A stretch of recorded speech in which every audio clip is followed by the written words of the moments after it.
Earning conference call of Abans Holding Limited, hosted by Valorem Advisors. As a reminder, all participant lines will be in listen-only mode, and there will be an opportunity for you to ask questions after the presentation concludes. Should you need assistance during the conference call, please signal an operator by pressing star, then 0 on your touch-tone phone. Please note that this conference is being recorded. I now hand the conference over to Mr. Sumit Singhania from Valorem Advisors. Thank you, and over to you, sir. Good afternoon, everyone, and a very warm welcome to you all. I'm Sumit from Valorem Advisors. We represent the investor relations of Abans Holding Limited. On behalf of the company, I would like to thank you all for participating in company's earnings conference call for the third quarter and 9 months of financial year 2024. Before we begin, let me mention a short cautionary statement. Some of the statements made in today's earnings conference may be forward-looking in nature. Such forward-looking statements are subject to risk and uncertainty, which could cause actual results to differ from those anticipated. Such statements are based on management's belief as well as assumptions made by the information currently available to the management. Audiences are cautioned not to place undue reliance on these forward-looking statements in making any investment decision. The purpose of today's call is to purely educate and bring awareness about the company's fundamental business and financial quarter under review. Let me now introduce you to the management participating with us in today's earnings call. We have with us Mr. Abhishek Bansal, Chairman and Managing Director, Mr. Chintan Mehta, Chief Executive Officer, Mr. Nirbhay Vasa, Chief Financial Officer, and Mr. Ketu Shah, Assistant Vice President. I will hand it over to Mr. Abhishek Bansal for his opening remark. Thank you. Over to you, Abhishek. Yeah, thank you, Anuj, for your introduction. Good afternoon, everyone, and thank you all for joining us for our earning call.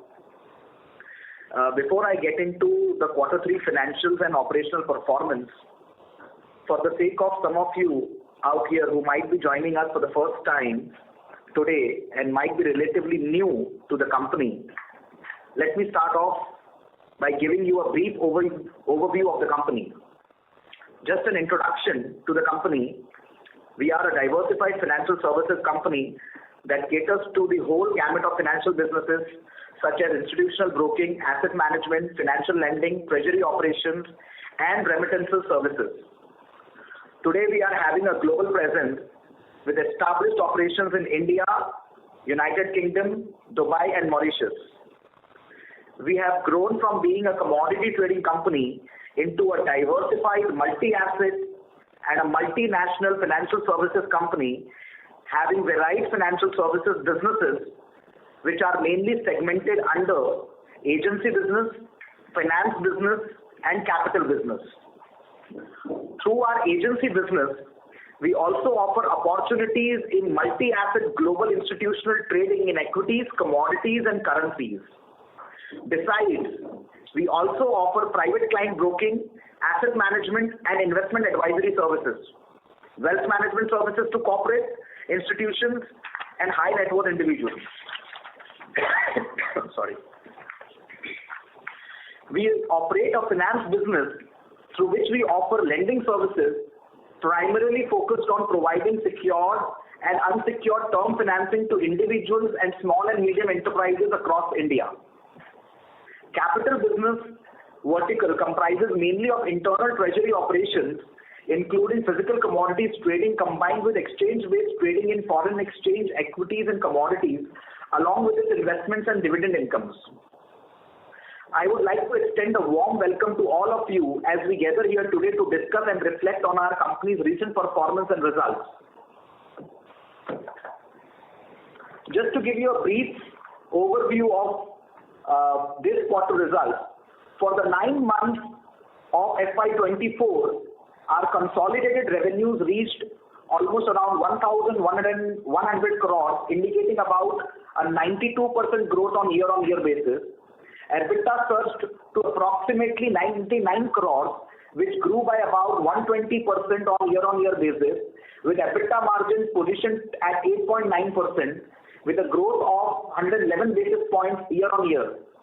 Our net profits amounted to rupees 68 crores, marking a 43% year-on-year increase PAT margins were at 6.12%. The total assets under management has increased from around 1,665 crores in March 23 to almost 2,500 crores as of December 31st, 2023, primarily due to remarkable performance of our Global Arbitrage Fund and other AIFs and the acquisition of Statco Growth and Momentum Portfolio Management Scheme during this year. Consequently, due to the strategic focus on asset management business, the EBITDA from the agency business has witnessed a YOY increase from rupees 9 crores to rupees 45 crores. I will now hand over the call to Mr. Nirbhay Vasa, who is the CFO of the group, to take you to a deep dive of the financials. Over to you, Nirbhay. Thank you, Abhishek. Good afternoon, everyone. Let me just give you a brief about the financial highlights for the third quarter and the 9 months ended December 2023. Abhishek has already run us through the key highlights of the performance. In the third quarter, we witnessed consolidated revenues of 501 crores, marking around 93% increase year-on-year comparing to December 22 numbers, and around 40% increase on a quarter-on-quarter basis on top line. EBITDA for the quarter stood at 33 crores with 106% growth year-on-year and remained flat quarter-on-quarter. The EBITDA margins for the quarter stood at 6.59%, showcasing a growth of about 40 basis points compared to the same period last year. Net profit stood at 24 crores, a remarkable 6% YOY and a 4.3% Q-on-Q increase. I'll just give you a few more highlights about the growth of the business and how we are functioning to increase our visibility as an asset manager. Abans Holdings Limited is an investment manager for a Category 2 alternative investment fund domestically. It has received in principle approval for becoming an investment manager in IFSC for a Category 3 alternative investment fund. However, an SEZ approval is awaited for the same. This will boost the standalone revenues of Abans Holdings Limited. We have a subsidiary which has an NBFC license called Abans Finance Private Limited, which is a step-down subsidiary of Abans Holdings, who is wishing to set up a wholly owned subsidiary in GIFT to carry out lending business. The company is awaiting regulatory approvals to begin the business. The company is also in the process of forming Category 3 funds onshore as well as in GIFT and awaiting final approvals from relevant regulatory authorities. Lastly, Abans Global Limited, which is a step-down subsidiary of Abans Holdings incorporated in the UK, has set up a global in-house center for its back office operations in GIFT City, which will bring cost benefits to the group. We can now open the floor for question and answer sessions. Thank you very much, Valerie and Abhishek. Yeah, so thank you all for listening to myself and Nirbhay. And thank you, Anuj, for arranging this call. I would like to now throw the dice open for questions. Anuj, if you can take this over. Thank you very much. We will now begin the question and answer session. Anyone who wishes to ask a question may press star and 1 on their touchtone telephone. If you wish to remove yourself from question queue, you may press star and 2. Participants are requested to use handset while asking a question. Ladies and gentlemen, we will wait for a moment while the question queue assembles.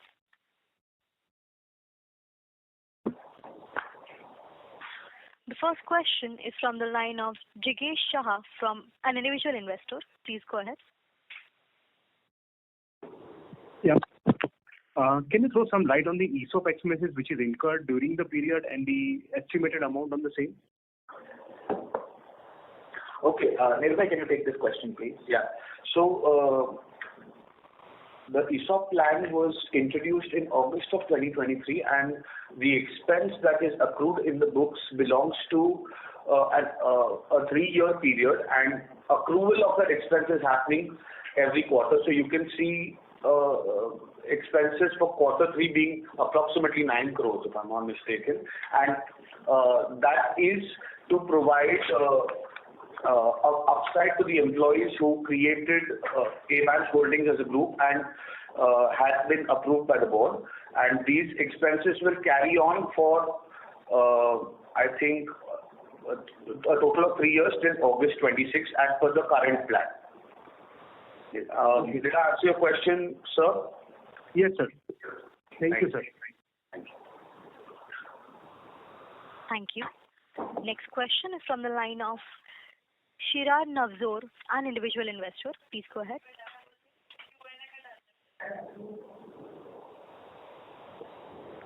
Mr. Navzor, we have unmuted your lines. Please go ahead. Can you hear me? Yes, Yeah, we can hear you now. I actually spoke regarding gift operations of the company. Could you just throw some light on that?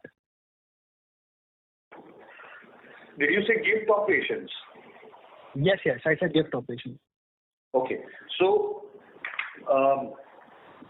Abans as a group has a large vision when it comes to Gift City. We have broking operations out of Gift. We have licenses with Gift, to trade Gift Nifty. We also have global in-house operations for our foreign subsidiaries. We have an investment management license out of Gift. And we have an alternative investment fund which is housed out of Gift. We also wish to have an NBFC license out of Gift to do dollar-denominated lending.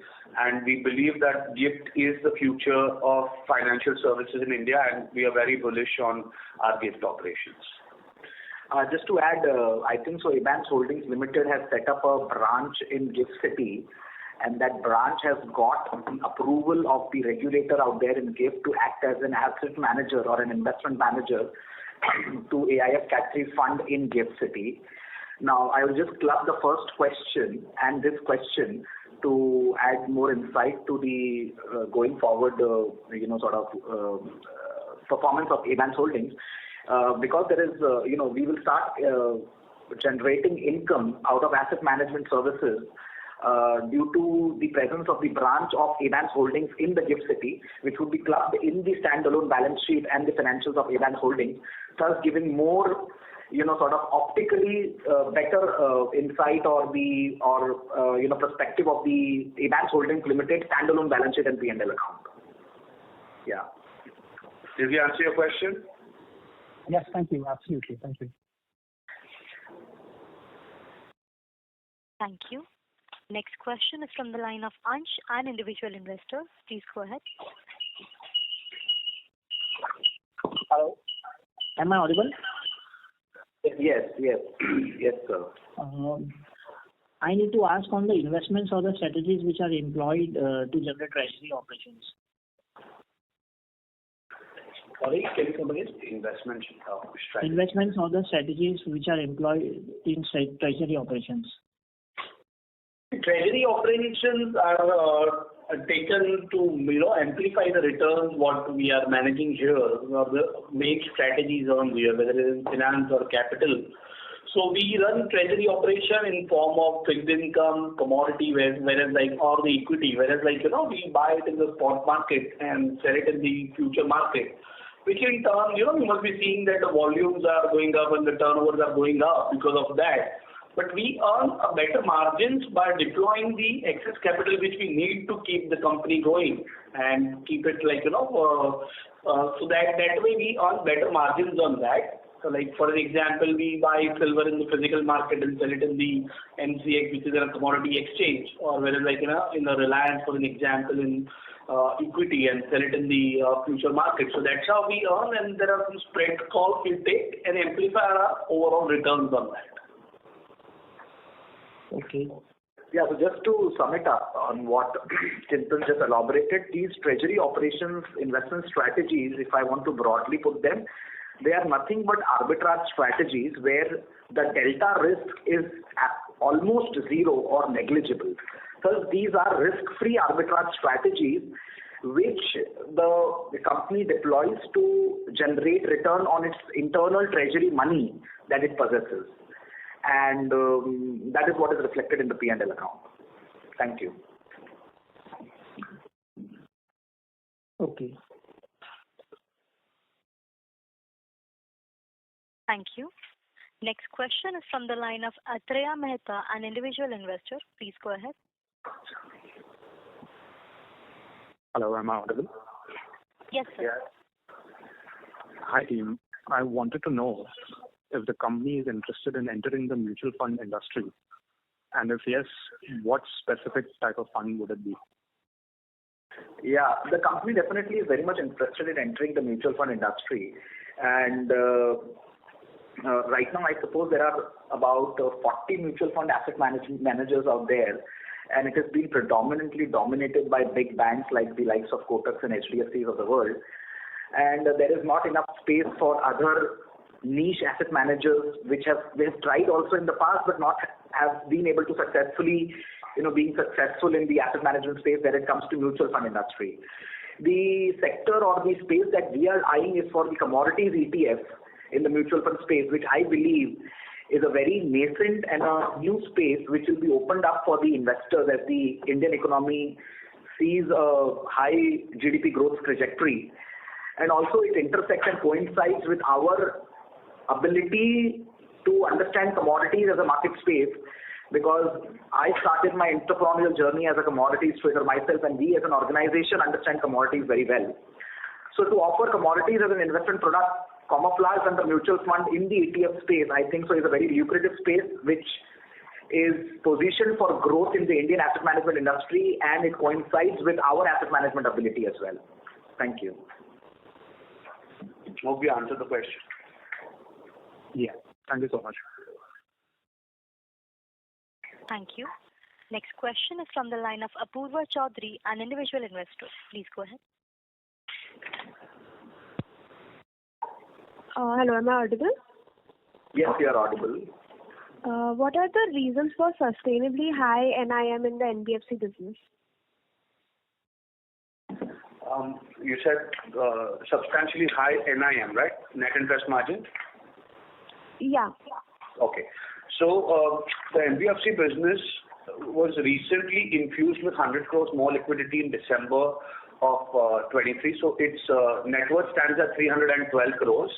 Okay, and the borrowings are only about 60 crores for the lending business, and hence the net interest margin stands at more than 8% because the 312 crores does not attract any interest cost. However, that has a cost of equity which is not considered in the net interest margin. I hope I've answered your question, Apur. Yeah. Thank you. Thank you. Next question is from the line of Rahul Agarwal, an individual investor. Please go ahead. Yeah. So my question is, when did the payment license was acquired, and how is the business growing, and what is the expected return associated? Yes. So the payment license, I think so, was acquired in around October 21. It's a London company called Corporate Avenue Services Limited. And the future plans look very bright, although we have had certain issues in the Indian payment industry as we saw. But the same is definitely and will never be the case for the international markets. And we don't intend to enter the Indian payment industry at all. Our focus will always remain in the international markets for entering the payment license. It's a very difficult license to procure. As it is in India, it is also difficult, but it is much more difficult to get into the international waters as well. As you are, it gives you the permission and the ability to transact payments across the globe and do FX conversions across the geographies. So it's a very attractive business, and we are looking forward to develop this business. And it's been 2 years now since we have got the license. So yeah, the future looks good, but we are taking steady and slow steps as it involves a lot of technological upgradation, and we are gearing up ourselves for the same. Thank you. Thank you. Thank you. Thank you. Next question is from the line of Anurag Agarwal, an individual investor. Please go ahead. Hello. So I wanted to know why the EBIT from your internal treasury operations has come down, while the revenue for the same on quarter basis has increased. Okay, so the top lines for the internal treasury operations is not something that you can understand from the financials or on the face, right? Because it's a mix of physical business as well as capital markets business. So capital market business only takes the notional value of the trade in the top line. However, the physical trade takes both buy and sell, and hence the physical activity during this quarter was higher using our cash flow compared to before, and the increase in top line is due to the increased physical trade during the quarter, and the EBITDA drop is because the fair value of the trade from capital markets is just a component of that top line, and when there is lesser physical trade, you will see the EBITDA higher. So that's not the right way to actually look at the EBITDAs of a treasury management business. That's just what I wanted to point out. You can look at the segment report in the financials, which give you a better insight as to how we performed in different businesses. I hope that answers your question, Mr. Agarwal. Yeah, thank you. Thank you. Next question is from the line of Abhishek Kumar, an individual investor. Please go ahead.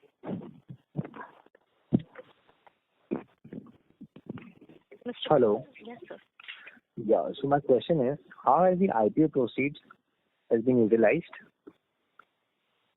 So we raised about 345 crores from the IPO, out of which there was an offer for sale for the promoter, and the balance was invested in the NBFC business of Abans Holdings, and I think the 25 crore balance was used for general corporate purposes.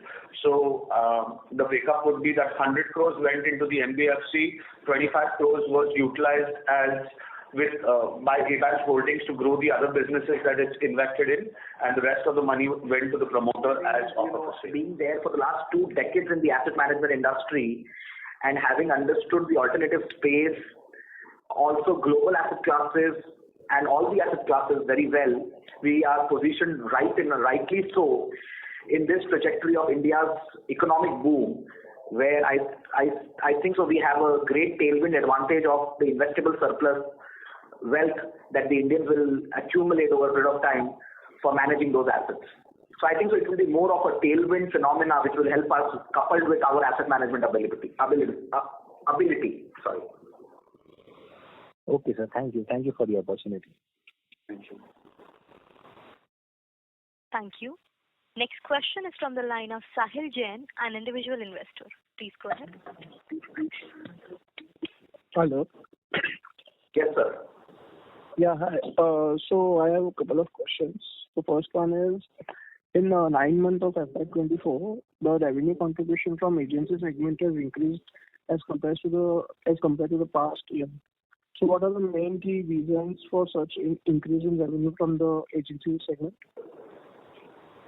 Yeah, and what is the second question if you want to ask so that we can couple it?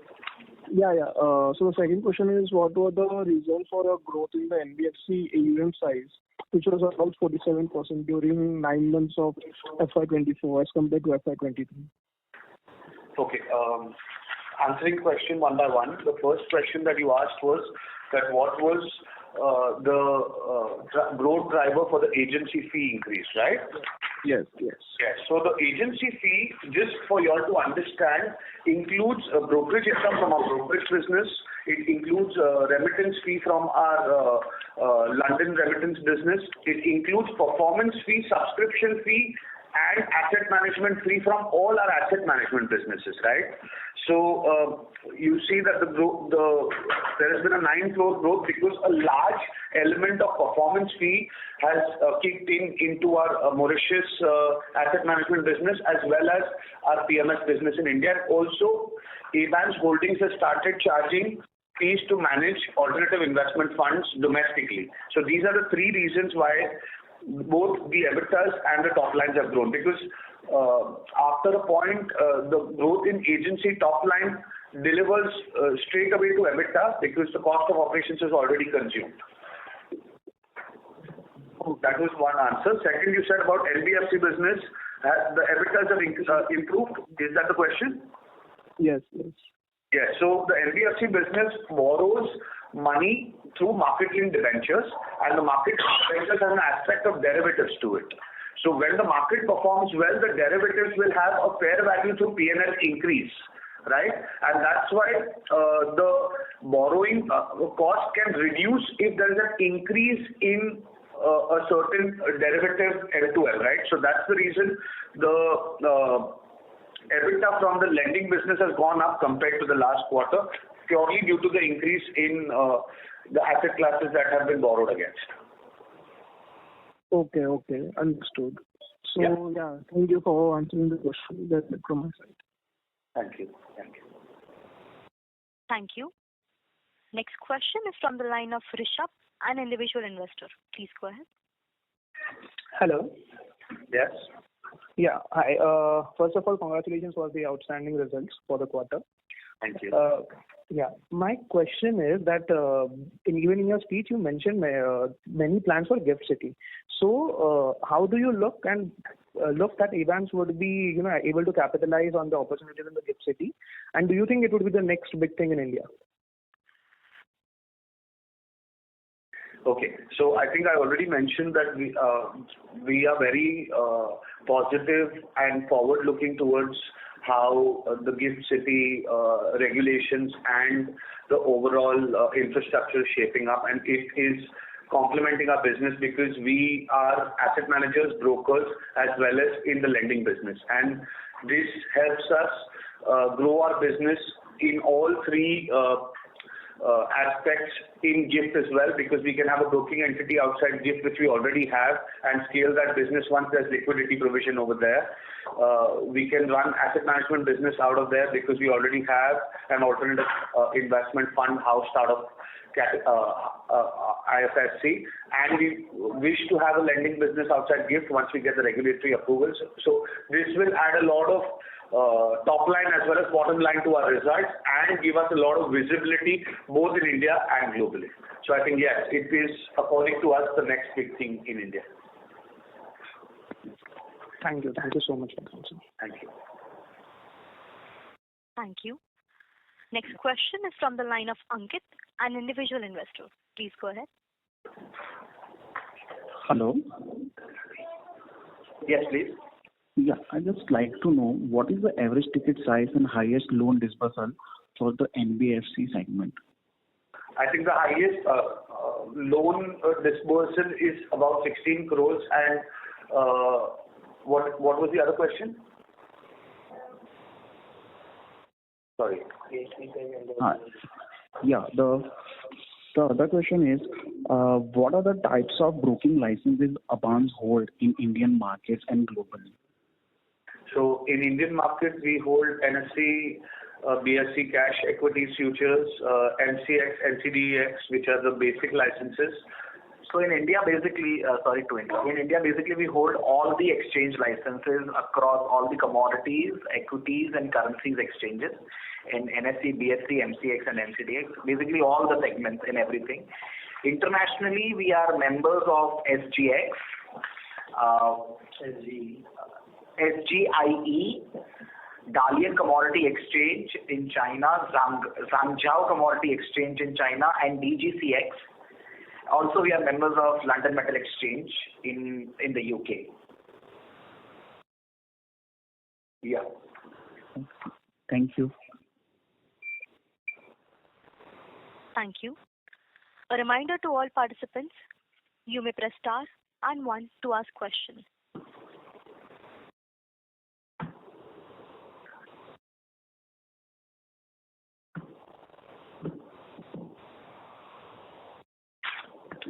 Next question is from the line of Shirar Navroz, an individual investor. Please go ahead.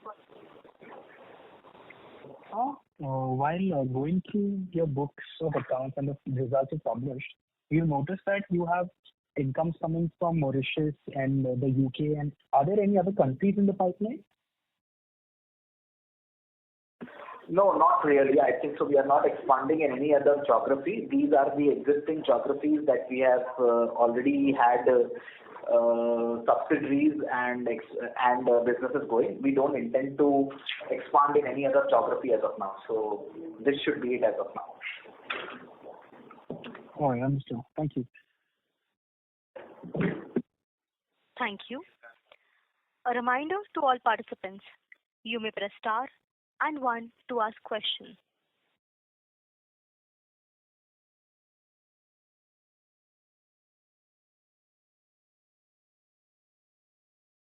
A reminder to all participants, you may press star and 1 to ask questions. Next question is from the line of Ansh, an individual investor. Please go ahead. Hello. Yes. Do you intend to enter into retail broking services? We don't intend to enter into retail broking services because it requires a large amount of technological spend also, and there is, key players already in the market, and that's not something that we're looking at. Okay. Thank you. Thank you. As there are no further questions, I would now like to hand the conference over to management for closing comments. Thank you all for participating in this earnings con call. I hope we have been able to answer your questions satisfactorily. If you have any further questions or would like to know more about the company, please feel free to reach out to our investor relationship manager at Valorum Advisors. Thank you, all of you. Thank you. On behalf of Abans Holding Limited, that concludes this conference. Thank you for joining us, and you may now disconnect your lines.